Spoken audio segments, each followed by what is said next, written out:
안녕하십니까.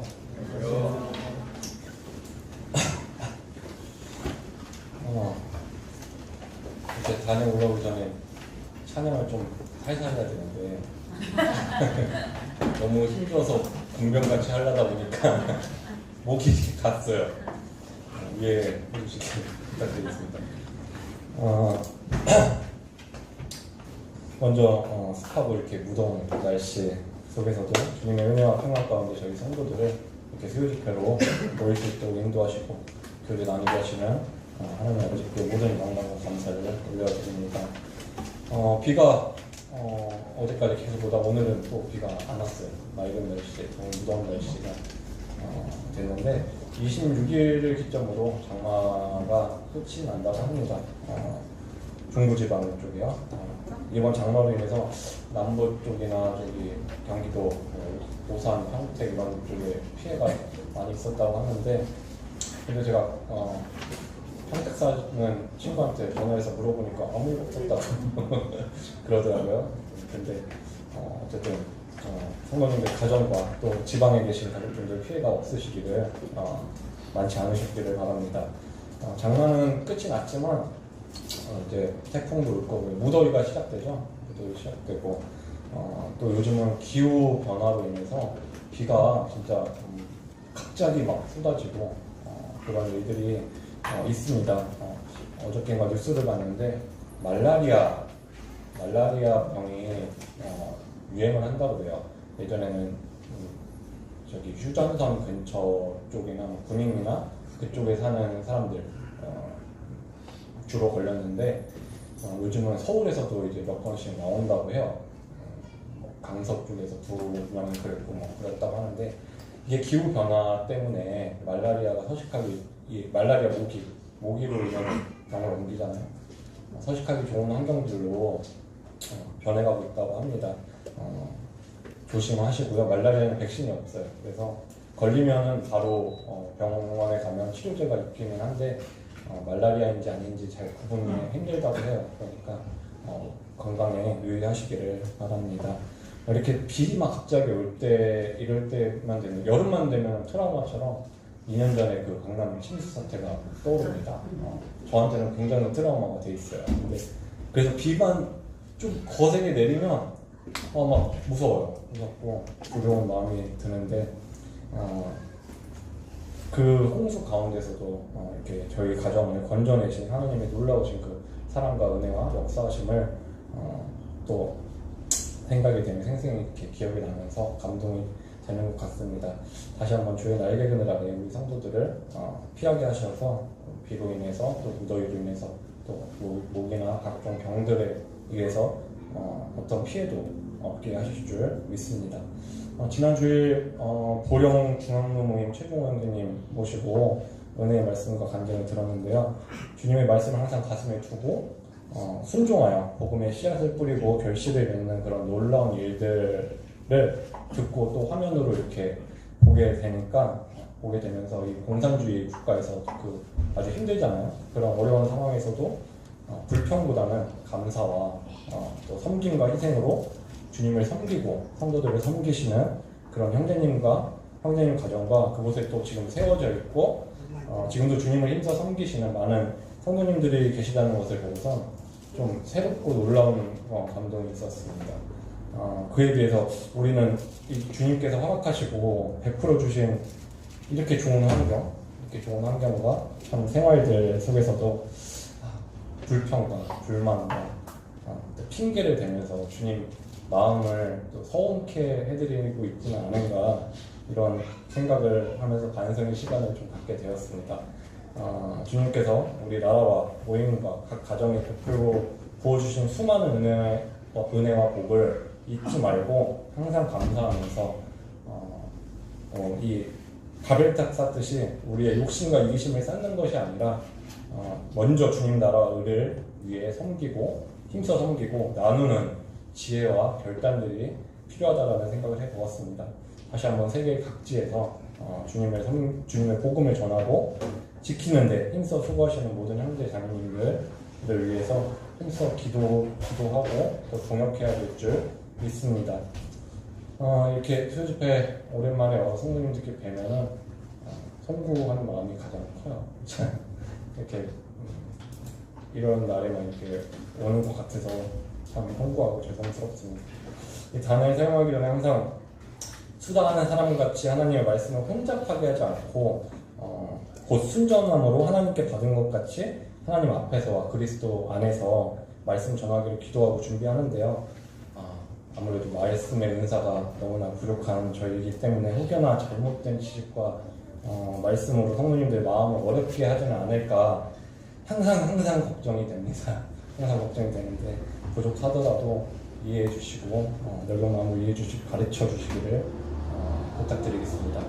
오늘 이 시간은 자기 뜻대로 하는 신앙생활이라는 주제로 성도님들과 요나서를 통해서 교제 나누길 원합니다. 내용을 생각하시면서 말씀 먼저 보시겠습니다. 요나서 1장입니다. 빨리빨리 제가 먼저 읽겠습니다. 요나서 1장. 여호와의 말씀이 아미떼의 아들 요나에게 임하니라 이르시되 너는 일어나 저 큰 성읍 니느웨로 가서 그것을 쳐서 외치라. 그 악독이 내 앞에 상달하였음이니라 하시니라. 그러나 요나가 여호와의 낯을 피하려고 일어나 다시스로 도망하려 하여 욥바로 내려갔더니 마침 다시스로 가는 배를 만난지라. 여호와의 낯을 피하여 함께 다시스로 가려고 선가를 주고 배에 올랐더라. 잘 아시는 내용이실 텐데요. 먼저 요나서에 대한 배경을 살펴보기를 원합니다. 요나서 하면 가장 먼저 떠오르는 게 무엇일까요? 요나서 하면은 아마 요나가 바다에 빠져서 3일 동안 물고기 뱃속에서 있다가 하나님 은혜로 기적적으로 이렇게 살아서 살아난 이야기라고 떠오르실 것입니다. 그러면서 이것은 좀 읽기 어려운 일 아닌가? 좀 지어낸 이야기 또는 신화의 일부분처럼 치부해버리기도 합니다. 그러나 신약 성경에 악한 세대들이 예수님께 표적을 보여달라 구할 때 요나의 표적밖에는 보일 표적이 없다고 하시고 또 요나보다 더 큰 이가 여기 있다 말씀하시며 예수님께서 요나를 정확히 구약의 선지자로 말씀하시는 것을 봄으로 이 요나서 이야기들은 의심할 여지가 전혀 없는 사실임을 알 수 있습니다. 1절에 보시면 여호와의 말씀이 아미떼의 아들 요나에게 임하니라 말씀하십니다. 열왕기하 14장 25절에도 이스라엘의 하나님 여호와께서 그의 종 가데엘 아미떼 아들 선지자 요나를 통하여 하신 말씀이라고 하셨는데 여기서 가드헤벨은 예수님께서 성장하시고 공생의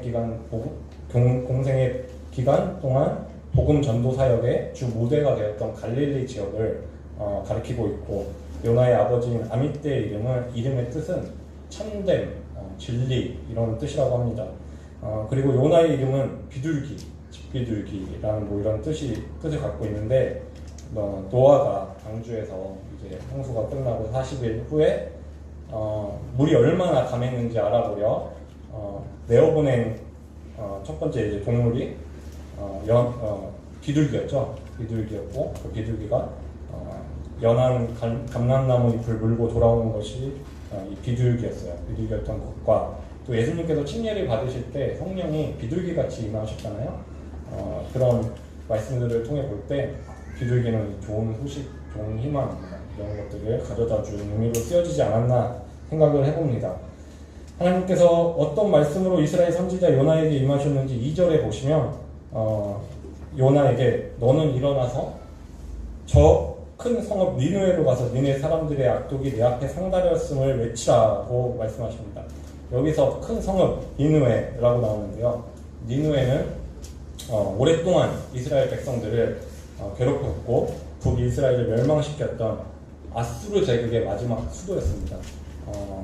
이 배경을 보시면 하나님께서 이스라엘 선지자에게 하나님을 알지도 믿지도 않는 이방 적국의 수도에 가서 너희가 이스라엘 하나님 앞에 악독하니 회개하라. 심판이 있을 것이다 이렇게 외치라고 하나님께서 명령을 하신 것입니다. 이해가 좀 쉽게 생각을 해보면 그 얼마 전에 드라마 방송했던 고려 거란 전쟁 보셨나요? 아시나요?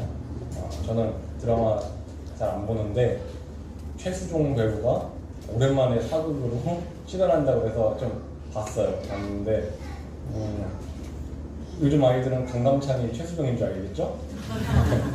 근데 봤는데 이 드라마가 보면은 그 우리나라 고려와 거란의 2차 전쟁의 배경을 한 얘기인데 거란 사람들이 너무나 악독해요. 그 거란 뭐라 그러죠? 오랑캐였지만 아주 대제국을 이루고 힘을 가졌잖아요. 그래서 우리 고려를 1차 전쟁했을 때는 이제 서희의 단판 사건 그리고 이제 2차 이렇게 넘어가는 계속 침공을 하는 거예요. 근데 그 고려 백성들한테는 그게 엄청난 트라우마, 엄청난 무서움이죠. 공포고. 왜냐면 왔을 때 어떻게 하고 갔는지 알았겠죠. 다 찢어 죽이고 불태워버리고 마을 통째로 불태워버리고 정말 고문하고 죽이고 그랬잖아요. 여자 아이들을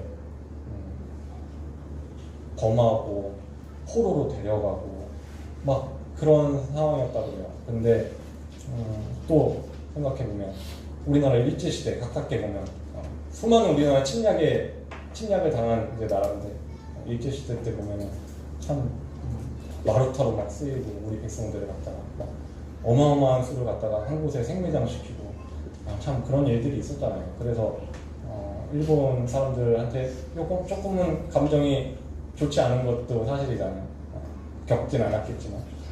근데 그때마다 이제 참 그 고려 거란 전쟁 보면 강갑찬도 새롭게 보였지만 양규라는 장군이 나왔어요. 양규 처음 알았는데 그냥 역사를 드라마로 배웠습니다. 근데 양규라는 장군이 그 백성들이 포로로 끌려가는 것을 어떻게 한 명이라도 막으려고 다들 이 정도면 이제 됐다 우리가 대승했다 이제 좀 쉬자 뭐 이랬는데 한 명이라도 그 끌려가는 백성들 한 30-40명 뭐 끌려가는 백성들을 구하려고 쫓아가요. 그 온몸이 막 지쳐 힘들고 이제 더 이상 팔이 들어 올라가지도 않고 팔을 막 묶잖아요. 그 칼이랑 끈으로 묶어서 그랬는데 결국 죽었어요.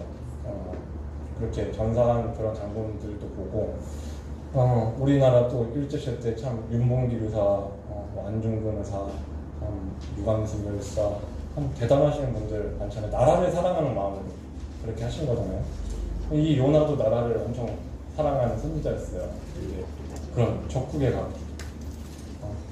참 그렇게 하나님의 명령을 하셨으니까 그게 마음으로 하고 싶었던 일일까요? 정말 하기 싫었을 거예요. 저 같아도 그랬을 것 같으니까요. 근데 그래서 어떻게 했나요? 하나님의 이러한 명령을 들은 요나는 3절에 여호와의 낯을 피해 니느웨에서 3,000km가 넘는 거리예요. 3,000km가 넘는 거리에 다시스, 지금의 스페인 지역이에요. 다시스로 도망하기 위해서 배를 타고 요빠 항구로 막 내려갑니다. 그 당시 다시스는 무역의 중심지였어요. 무역의 중심지였고 그것을 의미하는 게 무엇이냐면 아주 부유해요. 무역의 중심지는 부유하고 막 돈이 돌잖아요. 부유하고 탐욕의 도시예요. 돈이 있으니까 막 이제 세상 것들 탐욕과 막 그런 욕심과 이런 것들이 막 난무하는 그런 도시였어요. 이 말은 즉 하나님의 명령에 불순종하고 하나님의 뜻이 아닌 자기의 뜻대로 탐욕과 우상이 가득한 이 세상으로 도망을 간 것입니다. 이와 비슷한 예로 누가복음 15장에 잘 아시는 탕자의 비유가 나옵니다. 둘째 아들이 아버지께 자신에게 줄 것, 나한테 줄 거 있잖아. 나한테 줄 걸 미리 내어달라고 이렇게 합니다. 근데 그것이 원래 아버지의 것이지 아들의 것이 아니에요. 근데 그럼에도 불구하고 아버지는 그 아들에게 재물을 나눠주고 그 아들은 재물을 가지고 아버지를 떠나 다시스와 같은 그런 탐욕의 세상으로 떠납니다. 먼 나라에 가서 아주 쾌락을 즐기고 허랑방탕하게 그 재산을 전부 허비하고 거지가 돼서 거의 굶어 죽을 지경에 이릅니다. 아버지의 뜻이 아닌 자신의 뜻대로 살기를 위해서 아버지의 뜻을 저버린다면 하나님의 뜻을 저버린다면 그리고 세상으로 나아간다면 이런 결말이 있을 뿐이에요. 그것은 확실하게 기억해야 할 것입니다. 요나가 하나님의 말씀을 불순종하고 자기의 뜻대로 하나님의 낯을 피해 도망한 것은 아담과 하와가 하나님의 말씀을 불순종하고 자기 뜻대로 에덴 동산의 선악을 알게 하는 실과를 따먹고 하나님의 낯을 피하여 동산 나무 사이로 숨은 것과 다르지 않다는 것입니다. 죄의 뿌리는 창조주 하나님, 나의 주인 되시는 분을 거역하고 그 말씀에 불순종하여 내 뜻대로, 내 인생대로, 내 마음대로 사는 것이 죄입니다. 요나는 하나님을 누구보다 잘 알고 있었고 심지어 말씀을 전하는 이스라엘의 선지자였습니다. 그런데도 불구하고 요나는 하나님의 뜻이 아닌 자신의 뜻을 따라 살겠다고 도망한 것입니다. 우리의 모습은 어떠하십니까? 주님을 진정 내 삶의 주인으로 모시고 그분의 음성에 귀 기울이고 모든 말씀에 온전히 순종하며 살고 계십니까? 아니면 내 마음이 가는 대로 이거는 주님 뜻대로 하고 저거는 그냥 이건 내 마음대로 하면 되지 않을까? 어떤 이런 마음을 먹고 하나님의 낯을 피해서 하루하루 전전긍긍하고 계시지는 않으신가요? 저도 이 말씀을 묵상하면서 부끄럽지만 제 삶의 모습들을 되돌이켜 볼 때 하나님을 경외한다 말하고 그 말씀들을 순종한다 하면서도 내 자신의 편리와 이익 앞에 주님을 뒷전으로 밀어놓고 홀대하고 있는 그런 저의 모습들을 볼 때 참 회개와 반성이 있음을 고백드립니다.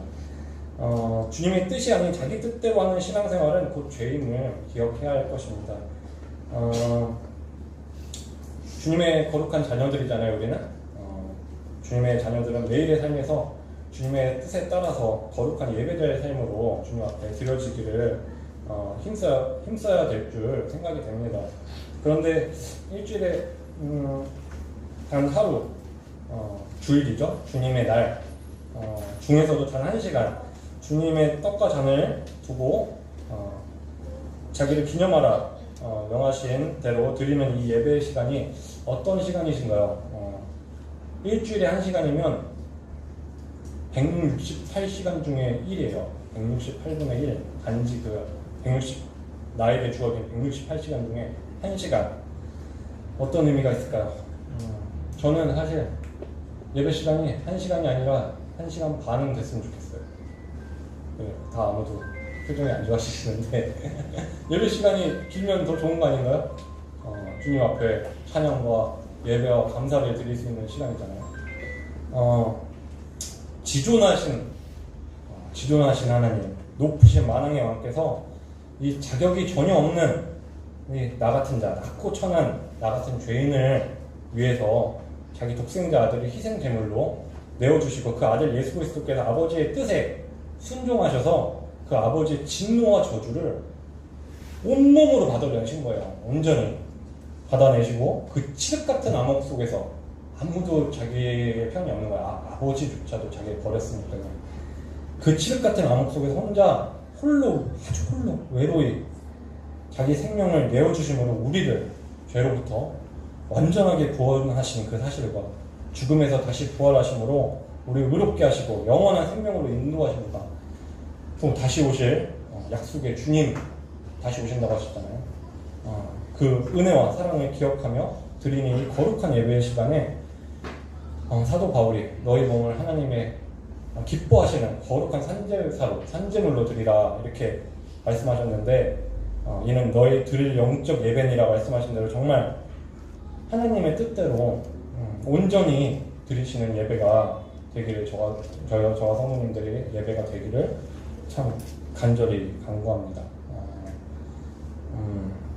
두세 사람이 내 이름으로 모인 곳에는 나도 그들 중에 있겠다 하나님께서 말씀하셨잖아요. 저희가 예수님의 이름으로 모이고 또 주님을 예배하는 그 시간에 주님 함께 계시는 그 거룩한 시간 정말 만왕의 왕 지존하신 하나님 그 앞에 우리가 나아올 수 있는 은혜의 특권을 누리는 자가 됐잖아요.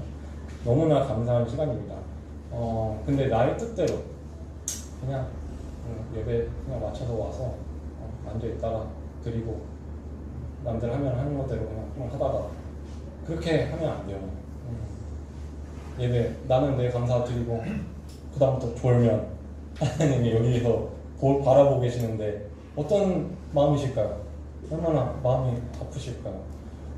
예배 시간에 뒤쪽에 앉아가지고 다리 쫙 꼬고선 있으면 그거 하나님 어떻게 바라보실까요?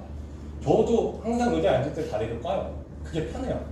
근데 예배 시간에 하나님 앞에 나와서는 그럴 수가 없어요. 다리가 후들후들 떨려야죠.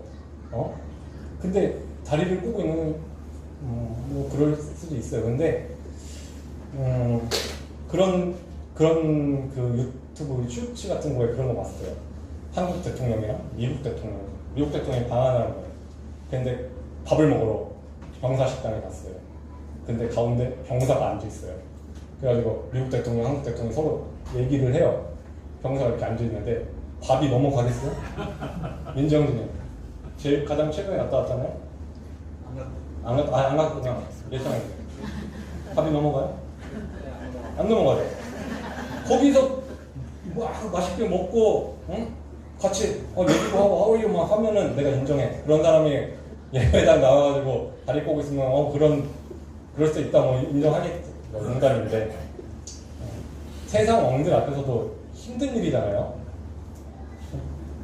만주의 주 만왕의 왕이신 하나님 앞에서 그러면 하나님이 좋게 안 보실 것 같아요. 그런 것들 또 예배 시간에 나 할 거 하고 핸드폰 보고 그러면은 또 하나님 안 좋아하실 것 같아요. 그런 생각이 있습니다. 신명기에 하나님 뭐라고 하셨어요? 너는 마음을 다하고 성품을 다하고 힘을 다하여 너 내 하나님 여호와를 사랑하라 하셨잖아요. 마태복음에는 거기서 조금 더 들어가요. 마가복음에 내 마음을 다하고 목숨을 다하고 뜻을 다하고 힘을 다하여 주 너의 하나님을 사랑하라. 목숨을 다해서 사랑해. 목숨을 다하여 내 목에 칼이 들어와도 예배 시간에 하나님을 사랑해야 돼요. 그럼 저와 성도님들 되시기를 강조드립니다.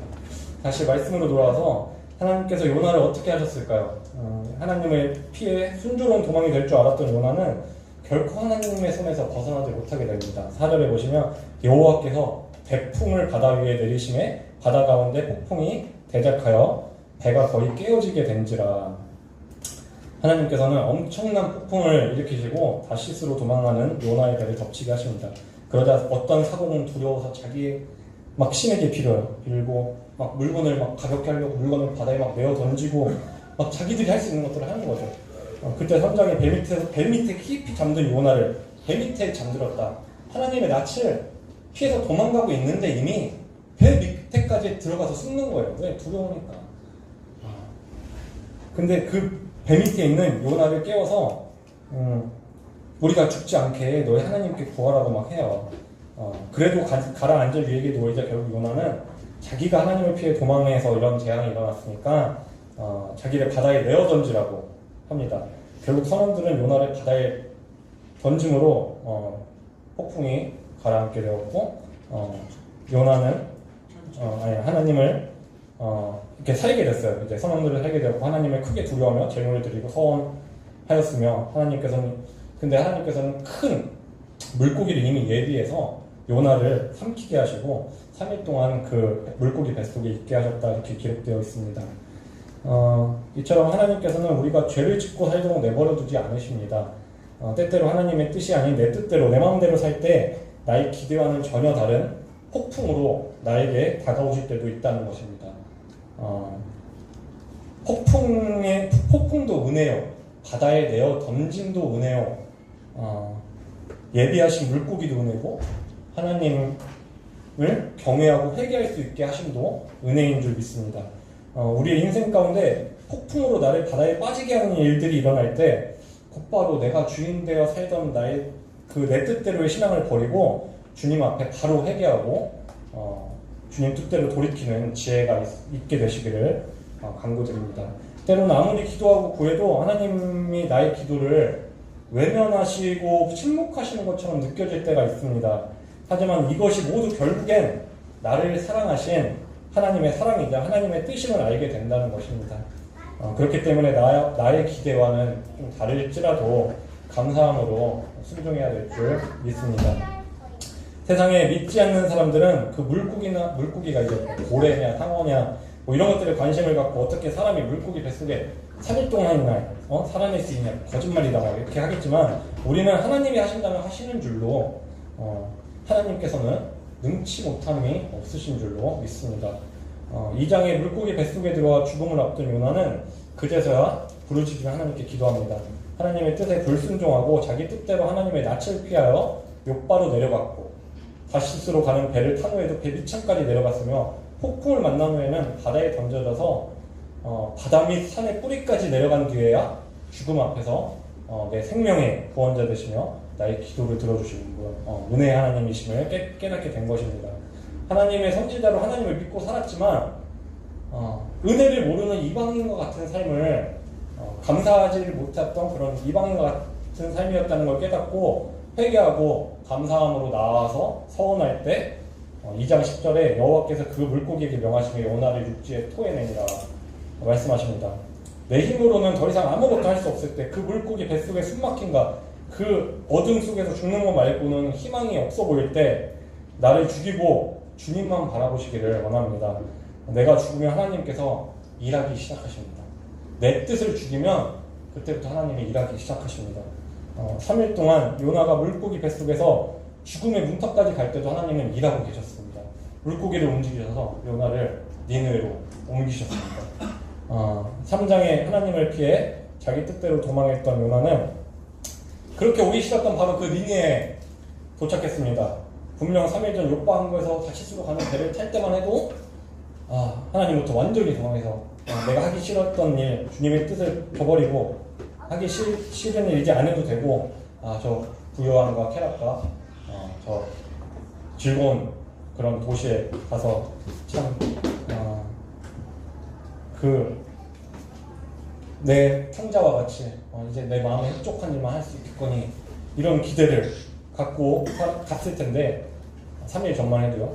근데 물고기 배를 통해서 니느웨로 왔잖아요. 이제는 세상 제일 꼴도 보기 싫은 적들, 나의 원수들 그 앞에 가가지고 그 심장부에서 그들에게 우리 하나님의 심판이 너네에게 있을 거야. 회개 막 이러면서 그 심판을 외치고 다니는 그 마음에도 없는 소리를 해야 됐잖아요. 그랬더니 심정이 얼구죽했을까요? 속마음으로는 아마 아무도 내 얘기 듣지 말고 회개하지 말다가 40일 후에 그냥 이거 싹 다 싹 망했으면 좋겠다 이런 생각을 품었을지도 모릅니다. 그런데 이게 무슨 일인가요? 요나의 기대와는 정반대로 흘러가기 시작했습니다.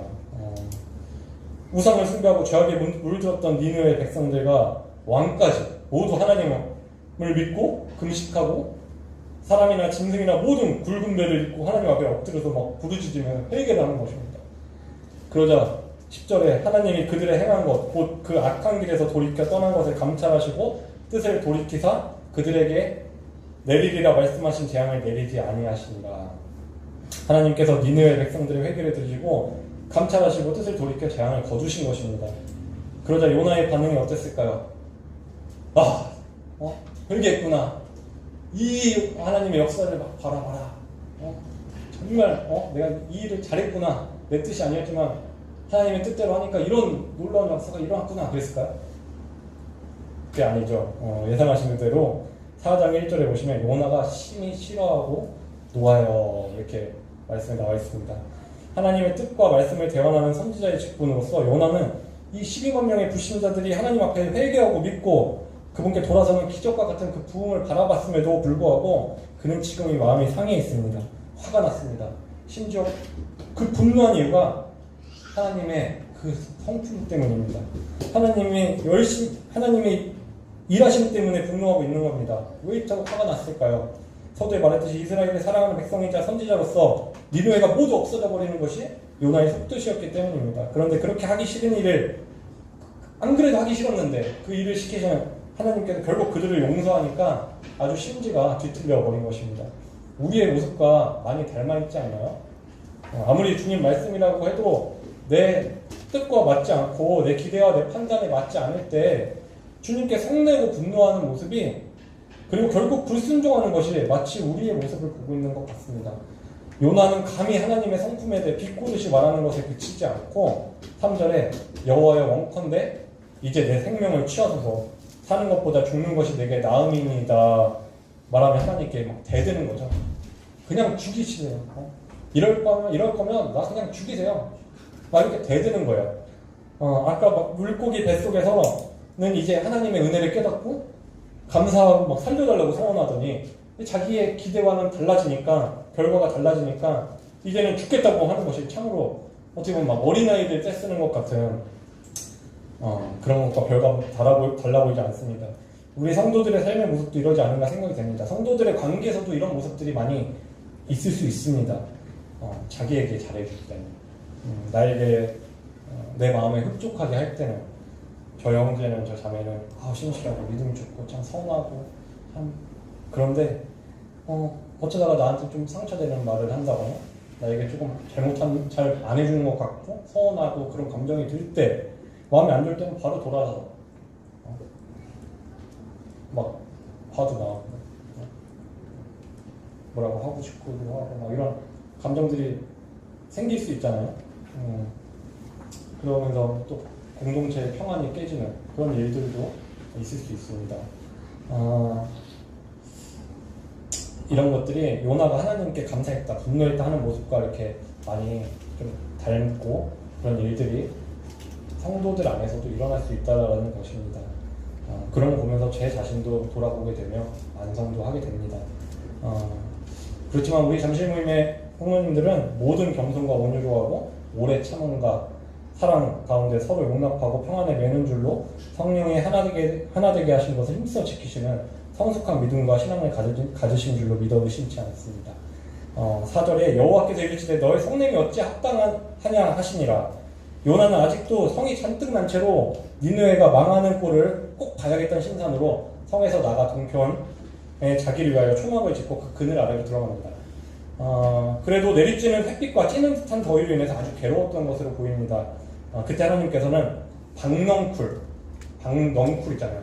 그거를 준비하셔서 요나 위에 두시고 그늘을 만들어 주셨어요. 그래서 괴로움을 면하게 하여 주십니다.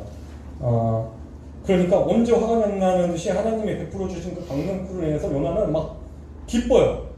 막 더 죽을 것 같았는데 이 박넝쿨을 나를 위해서 예비하셨네. 아유 감사합니다. 이러는 거예요. 그런데 그 안락함도 잠시 없고 하나님께서 다음 날에 참 벌레를 통해서 그 박넝쿨을 씹어먹게 해주고 시대로 더 이상 그늘의 역할을 할 수 없게 만들어 버리십니다. 그러다 요나는 어제의 감사함을 다 잊어버려요. 어제의 감사함을 잊고 다시 불평과 원망을 늘어놓으면서 스스로 죽기를 구합니다. 이럴 거면 그거 왜 주셨어요? 그냥 죽이세요. 나 갖고 장난하지 말고 죽이세요. 막 이러는 거예요. 그를 보면서 하나님은 그래도 포기하지 않으십니다. 그에게 다시 가르치십니다. 네가 화내는 것이 옳으냐? 그러면 이제 이 정도면 주님 그래요. 내가 깨달았어요. 모든 게 주님의 은혜예요. 잘못했습니다. 감사합니다. 이렇게 용서를 구할 법도 한데 요나는 당당해요. 하나님이 주신 거였는데 자기 것도 아니었는데 당당하게 말대꾸합니다. 그렇습니다. 화가 죽기까지 할지라도 내가 화내는 것이 합당합니다. 하나님께 화내는 게 합당해요. 이렇게 또 되드는 거예요. 그래서 하나님께서 말씀하십니다. 10절에 여호와께서 가라사대 네가 수고도 아니하였고 배양도 아니하였으며 하룻밤에 났다가 하룻밤에 망한 이 박넝쿨을 네가 아꼈거든. 하물며 이 큰 성읍 니느웨에 좌우로 분변치 못하는 자가 12만 명이여 육축도 많이 있나니 내가 아끼는 것이 어찌 합당치 않느냐. 이렇게 말씀합니다. 요나야, 네가 수고해서 생긴 것도 아니고 기른 것도 아니고 오직 나의 은혜로 인한 그 박넝쿨 하나로도 너는 기뻐하고 아꼈던 너였는데 그 넝쿨이 죽게 되었을 때 너의 반응이 어떠하냐. 심지어 내게 범죄한 이방인일지라도 저 니느웨 사람들이 그럴 이방인일지라도 좌우를 분별치 못하는, 곧 나를 알지 못하고 못하는 저 백성들, 내가 만들고 기른 자녀들이 12만 명이나 되는데 짐승들도 있잖아요. 내가 어떻게 나의 백성을 아끼지 않을 수 없겠느냐 라고 이렇게 말씀하시면서 가르쳐 주시는 거예요. 여기서 아까 탕자의 비유가 다시 떠올라요. 자기의 뜻대로 아버지를 떠난 둘째를 보면서 이번엔 첫째 아들 입장을 생각해 볼게요. 어떻게 생각했을까요? 어떻게 아버지가 재산을 그냥 달란 대로 저렇게 나눠주고 그 배은망덕한 둘째의 그 요구를 어떻게 저렇게 선뜻 들어주실 수 있지?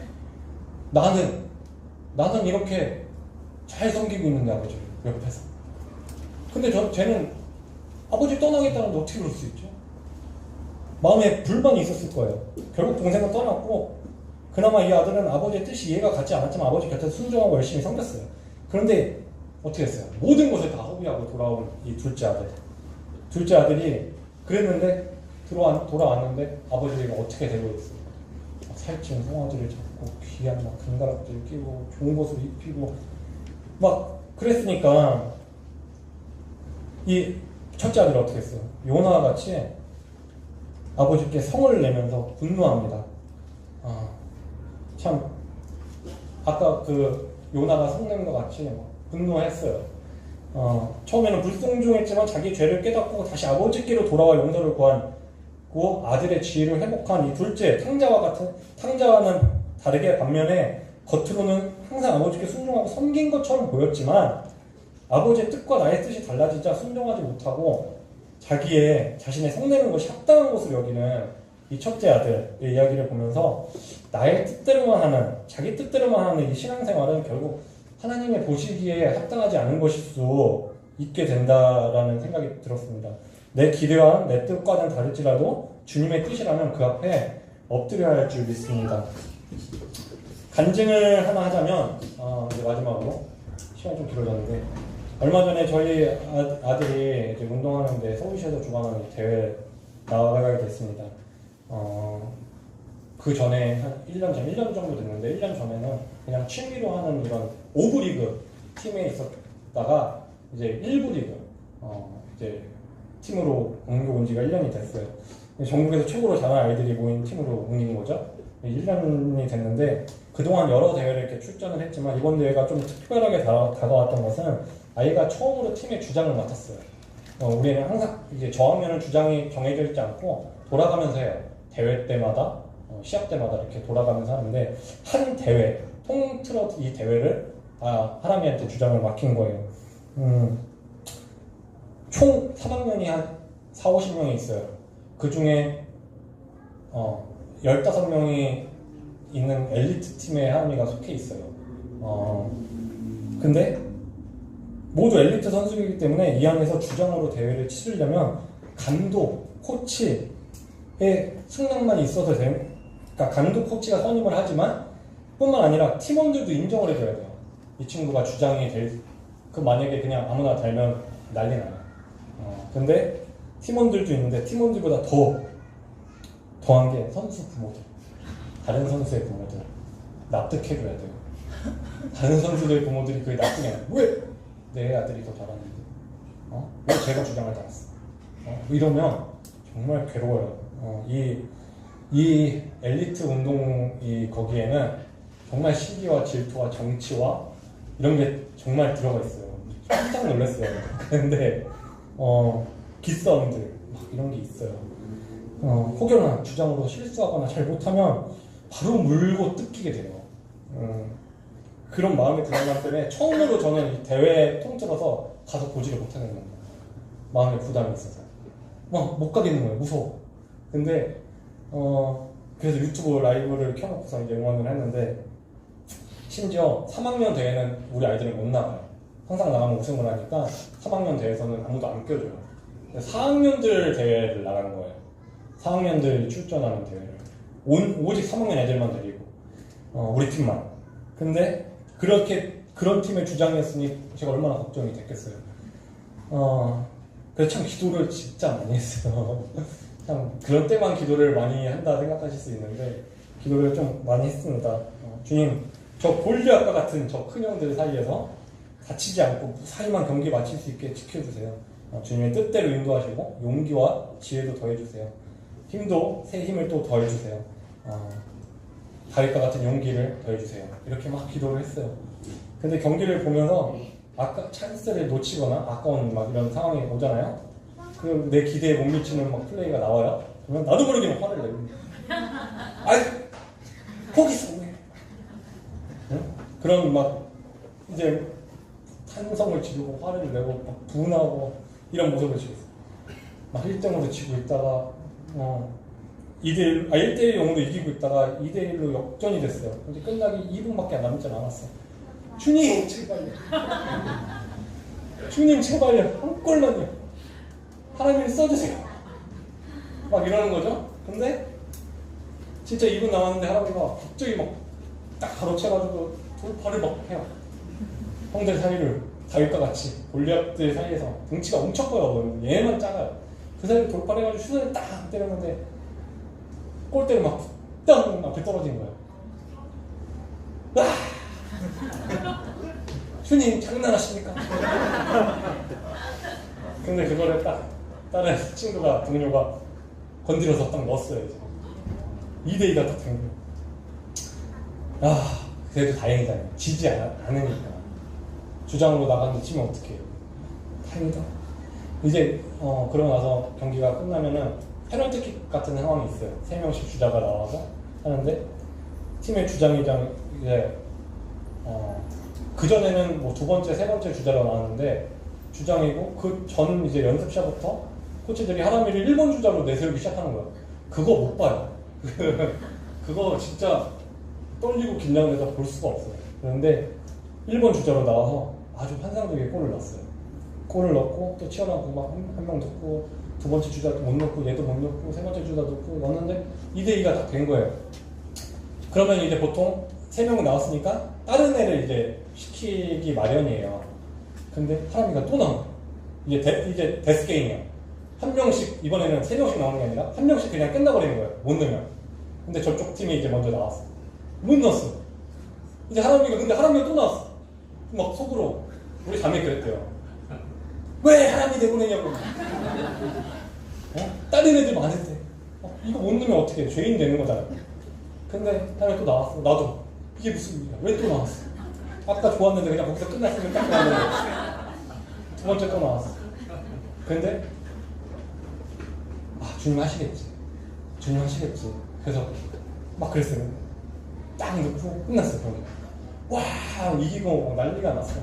난리가 막 하람이를 막 친구들이 막 두들겨주고 잘했더니 난리가 났어요. 부모님들도 그랬다고 해요.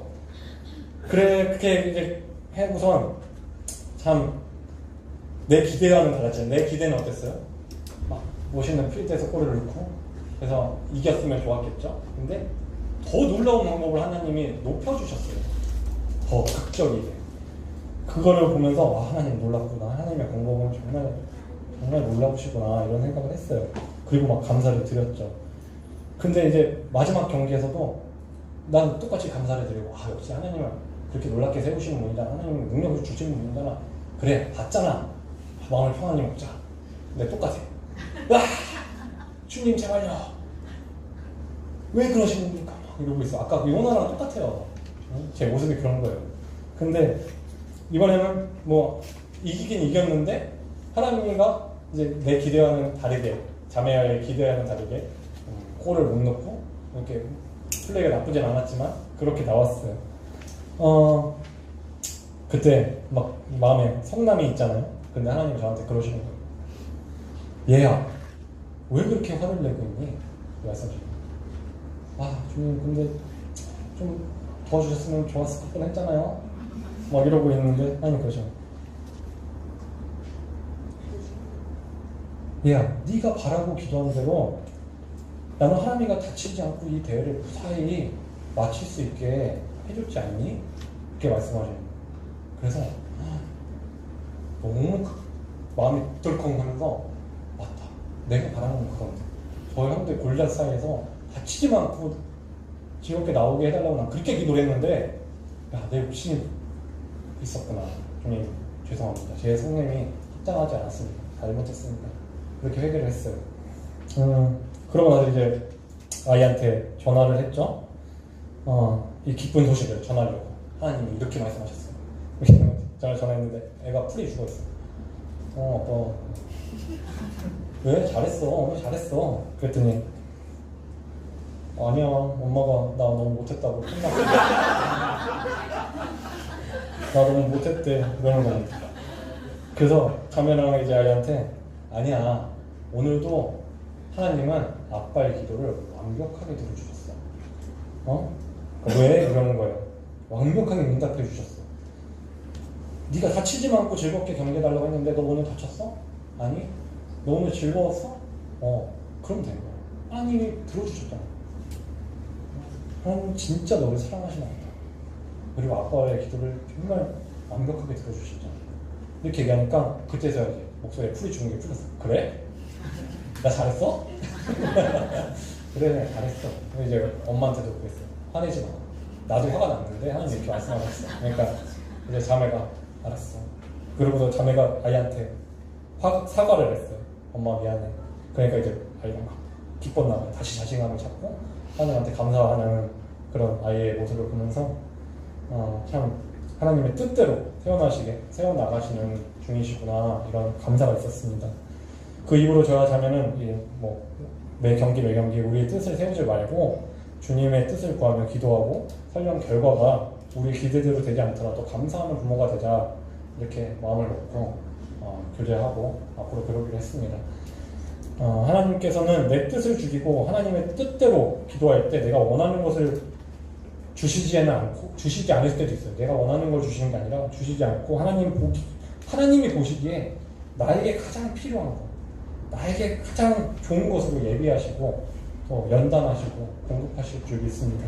내가 생각했던 것과는 다른 응답을 주신다고 해서 나의 기도를 외면하신 것이 아닌 것입니다.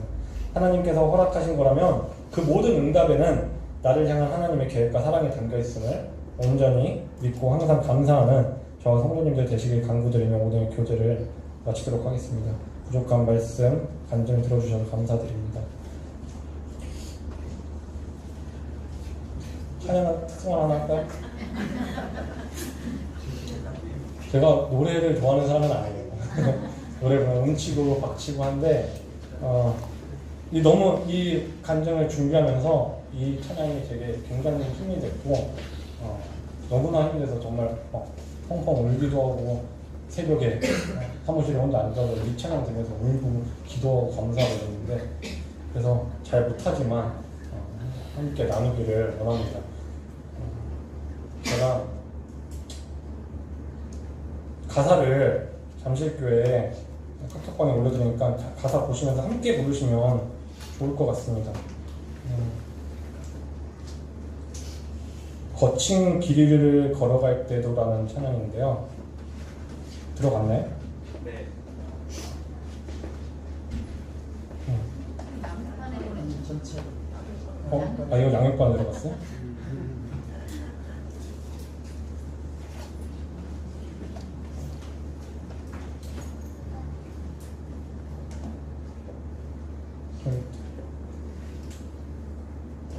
네, 올렸습니다.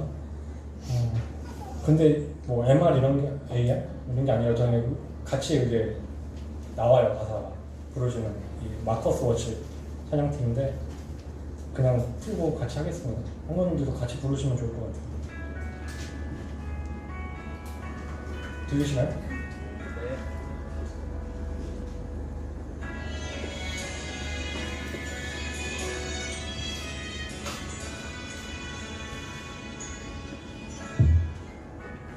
모든가 아시는 주님, 나의 맘에 연약한 보시고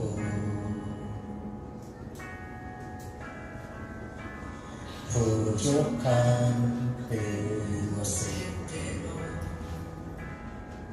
주님 마음에 새겨주시네.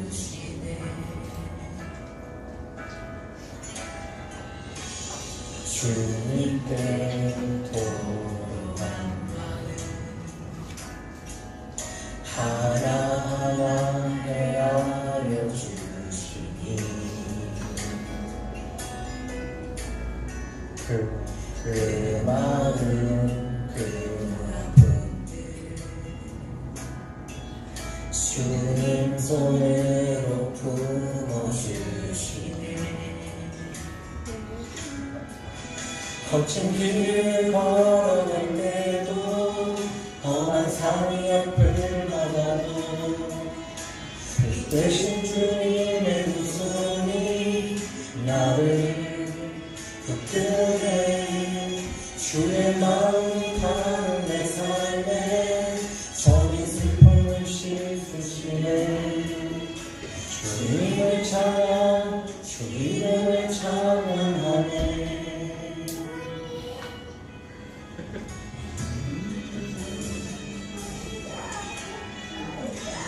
주님께 도움하네. 하나하나 헤아려 주시니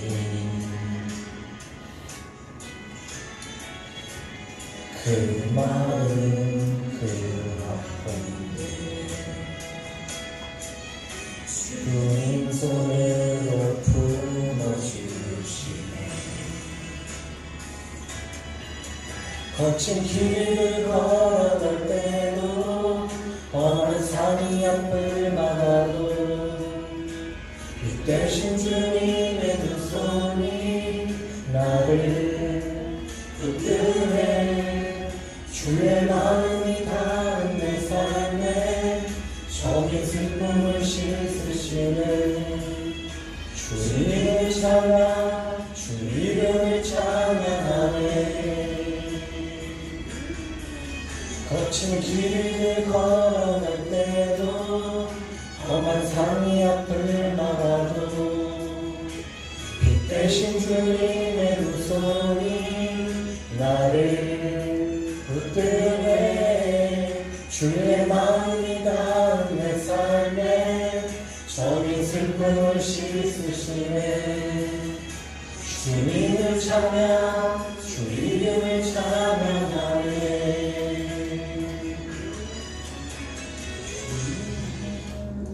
감사합니다. 잘 노래를 잘 못 불러서 죄송하고요. 제가 시간을 어정쩡하게 써서 죄송해요. 하려면 다 썼어야 되는데 참 죄송합니다. 양양대님께 죄송하다는 말씀드리겠습니다. 무려 지금 8분이나 남았어요. 그래서 그냥 지나가기는 너무 섭섭해서 우리가 교제했던 거 한번 복습을 해봅시다. 그래서 복습 타임을 갖고 7, 8분 안에 간략하게 쌈박하게 끝내보니까 자, 우리가 지금 민수기 진의 이스라엘 백성들이 하나님의 말씀을 따라서 12지파가 동편, 남편, 서편, 북편에 따라서 진을 형성하는 것, 그리고 그 중심에 성막이 있고, 그리고 성막을 둘러서서 또 레위지파, 레위의 자손들 세 아들 있죠. 레위의 게르손, 고핫, 무라리. 이 자손들이 각각 맞기어진 고유의 임무들이 있는데, 일단 그에 앞서서 지난번에 배웠던 이스라엘의 동, 남, 서, 북 형태의 진을 한번 제가 한번 여러분의 기억이랑 같이 살려서 한번 적어볼 테니까 한번 해봅시다.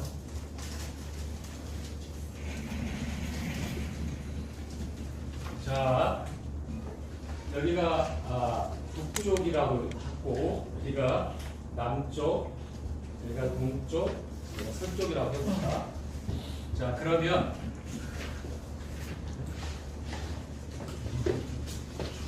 S가 두 개 있었어요.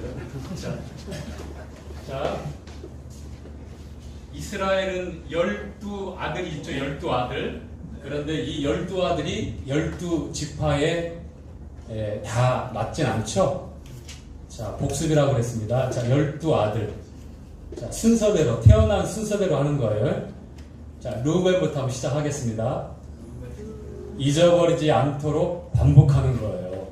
아시겠죠? 여러분 시험 들게 하는 게 아니라 제가 여러분 테스트하는 거는 반복하면 잊어버리지 않아요. 르시레오 단납가다 이스요베, 이게 이제 태어난 순서거든요. 자, 해보겠습니다. 시작. 르우벤, 시몬, 레위, 유다, 단, 납달리, 갓, 아셀, 이사갈, 스불론, 요셉, 베냐민. 이렇게 순서대로 태어납니다. 여기에는 4명의 여성들이 있어요. 야곱의 첫째 부인 레아가 르우벤, 시므온, 레위, 유다, 이사갈, 스불론 6 아들을 낳아요. 그리고 라헬의 몸종인 빌하, 실바가 비라죠. 비라가 단과 납달리를 낳습니다. 레아의 몸종인 비라가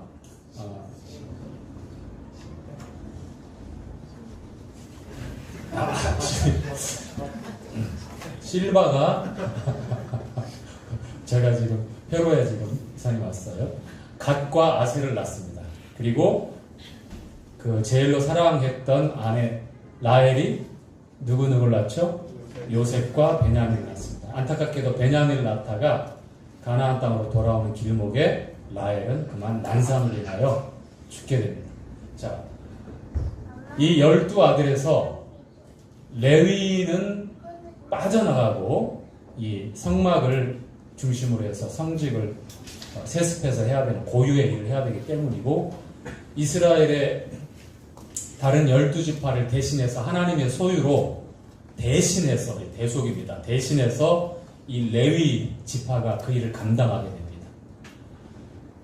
다른 12지파의 장자들을 전부 다 하나님의 소유라고 했고, 이 유월절 그 예식을 통해서 초태생은 하나님의 것이라고 했습니다. 대신해서 레위 지파가 다른 12지파를 대신해서 그렇게 역할을 하게 된 것인데, 자, 레위가 빠져나가고 그 다음에 요셉 지파는 없죠. 요셉은 영적인 장자입니다. 2배의 축복을 받게 되어 있습니다. 이 장자가 그렇거든요. 그래서 요셉이 낳은 아들, 2 아들이 있죠. 누구입니까?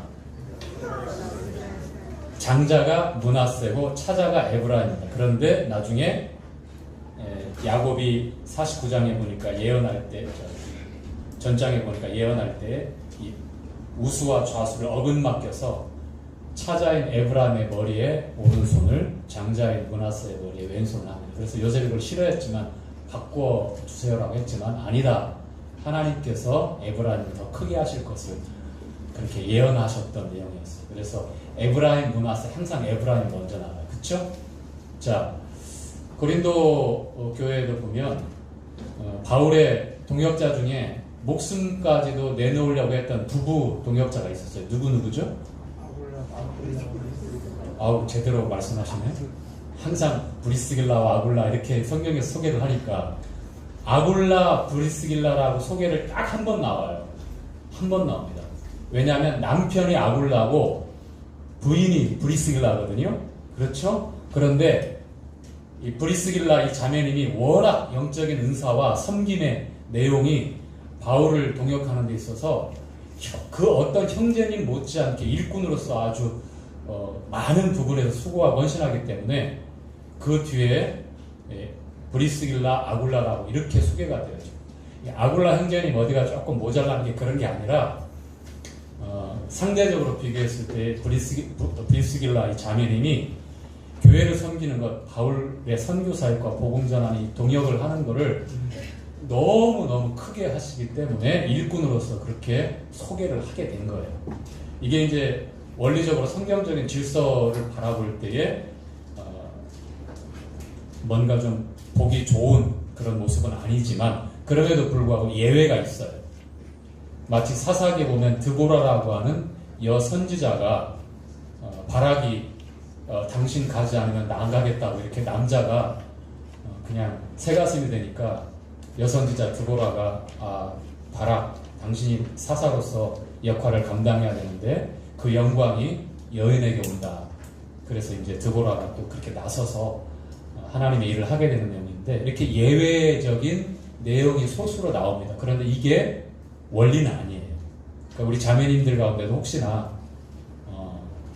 김기현 형제님이 조금 뭔가 이상한 권위를 내세우는 거 아니에요? 이렇게 혹시 오해하실 분인데 그렇지 않아요. 성경은 남성의 형제의 지도력을 원리적으로 세우셨다는 것 그렇게 아시면 돼요. 에브라임 므낫세도 마찬가지입니다. 하나님께서 므낫세보다 에브라임을 더 앞섰던 것은 하나님이 축복하시고 더 크게 세우셨지만 결국 북왕국 이스라엘로 나눠졌을 때에 남왕국 유다 왕국은 이제 다윗에 의해서 그 후손들이 계속해서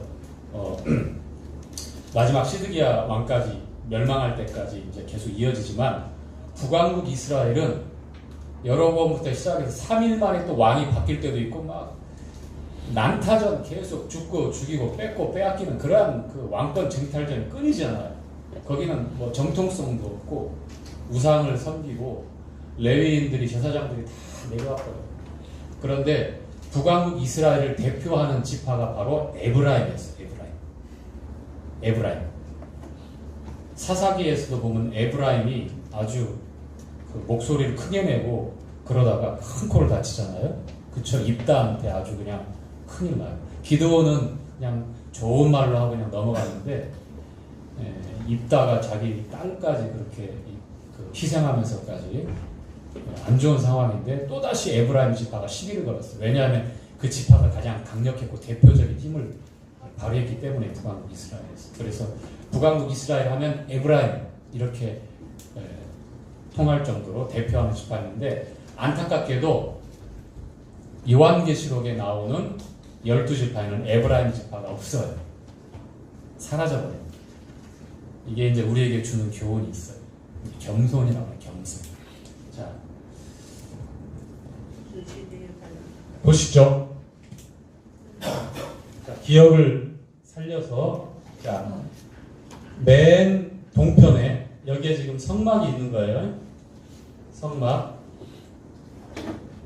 있고, 자, 성막 200규빗, 100규빗, 30규빗, 20규빗, 10규빗, 10규빗 안에 성막이 있고 성막을 둘러싼 휘장이 있습니다. 자, 이걸 중심으로 해서 지금 진을 형성하는데, 자, 오늘 그 교제할 내용에 보면 여기에 모세, 아론, 그리고 아론의 아들들이 진을 치고, 그 다음에 게르손 지파가 이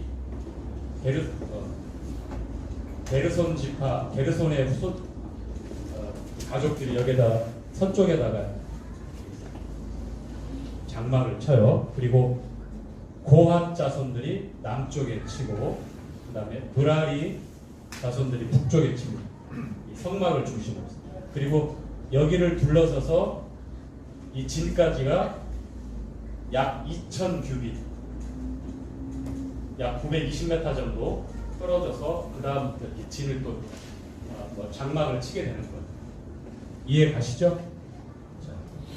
자, 동쪽에 세 지파가 진을 치는데 어떤 지파죠? 자, 유다, 이사갈, 스불론. 자, 여기서 대장 역할을 하는 대표 지파가 유다 지파. 12지파 중에 가장 대표적인 지파가 유다 지파.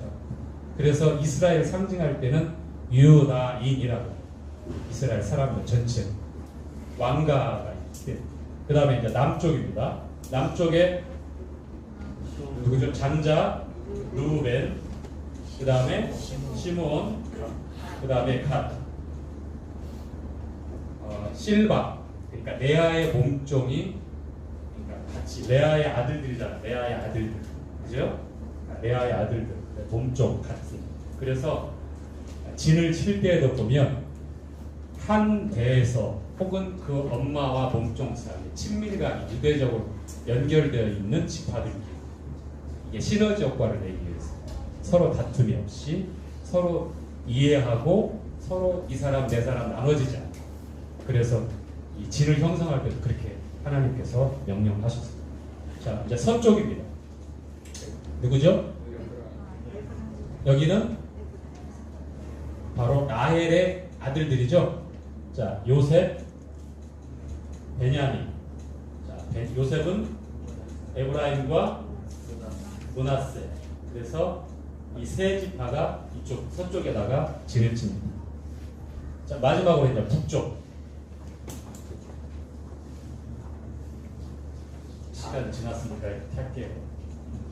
누가 악수하면 될 것 같은데. 자, 북쪽은 자, 납달리, 단, 아셀. 자, 단과 납달리는 비라, 라헬의 누구예요? 저기 몸종이죠. 그 다음에 아셀은 실바가 낳은 둘 다 몸종 그 위치였어요. 같은 처지. 그런데 단, 납달리, 아셀, 갓은 엄마가 종의 자녀잖아요. 요셉이 가장 고자질을 많이 당했던 사람들이에요. 이 사람들이 성경에 보면 그만큼 아버지 야곱을 속여가면서 목양을 했던 아버지 그 양들을 조금 불성실하게 돌봤던 사람들이 이 네 사람. 그런데 이 사람들끼리 잘 뭉쳐놨죠. 마음이 잘 통하는 거예요. 나쁜 일 하라고 한 게 아니라 좋은 일 하라고. 자, 이런 형태로 해가지고 이런 형태로 해서 진을 형성합니다. 그리고 이제 출발할 때, 행진할 때는 제일 먼저 어떤 지파가 가죠? 이쪽 동쪽에 있는 유다 지파, 이사갈, 스불론 지파가 제일 먼저 행진을 합니다. 그 다음에 르우벤, 시므온, 갓 지파가 뒤따라갑니다. 그리고 그 중간에 바로 이 성막을 중심으로 해서 레위 지파가 따라갑니다. 자, 고핫 자손, 게르손, 므라리가 있는데 이 므라리 자손은 이 골조, 뼈대. 쉽게 얘기하면 건물 지을 때 뼈대 있죠, 뼈대. 성막을 세울 때도 마찬가지. 널판이 있거든요. 그것들을 주로 담당하고, 그 다음에 게르손 자손은 그 뼈대가 세워지면 휘 감는 천막이나 휘장들 있겠죠. 주로 이제 휘장들 담당하고, 그 다음에 고핫 자손은 바로 이 성막에 있는 덮개부터 향단, 떡상, 등잔대, 물두멍, 번제단까지 다 이것은 수레로 나누는 게 아니라 사람이 메고 나누는. 이건 다음 주에 교제할 내용인데 다 여기에 보면 각각 레위 지파 자손들이 나눠서 고유하게 해야 될 일들이 다 있어요. 그 중에서도 이제 고핫 자손이 담당하고 있는 이 성막, 이것은 이 아무리 메고 나눈다 할지라도 직접 이 성막에 있는 이 기구를 손을 댈 수 있다 없다? 노터치예요, 노터치. 오직 대제사장 엘르아살이 와서 감독하고 손을 대어서 휘장으로 덮고 마무리 됐을 때에 막대를 껴서 그때 비로소 어깨에 메고 나를 수 있었던 거예요. 어떤 내용인지 그 대목까지 다음 주에 교재를 하고요. 제가 저기 숙제 하나 내준 거 여러분 기억나세요?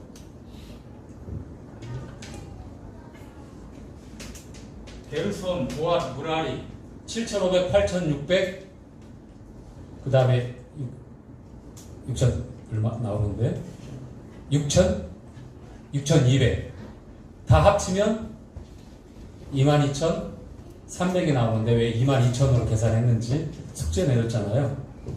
기억이 없는 것처럼 다들 하니까 그냥 오늘 여기서 시간도 8분이 아니라 2배 이상 지났는데 여기서 끝내기로 하고, 다음 주에 식재 검사는 다음 주에 왜 22,300명인데 왜 22,000명으로 계산을 했는지, 그리고 이스라엘 자손들 한 달 이상 태어난 장자들 다 계산해 보니까 22,273명이 나왔어요. 그래서 273명에 대한 성전 세겔대로 속전을 하라고 나옵니다.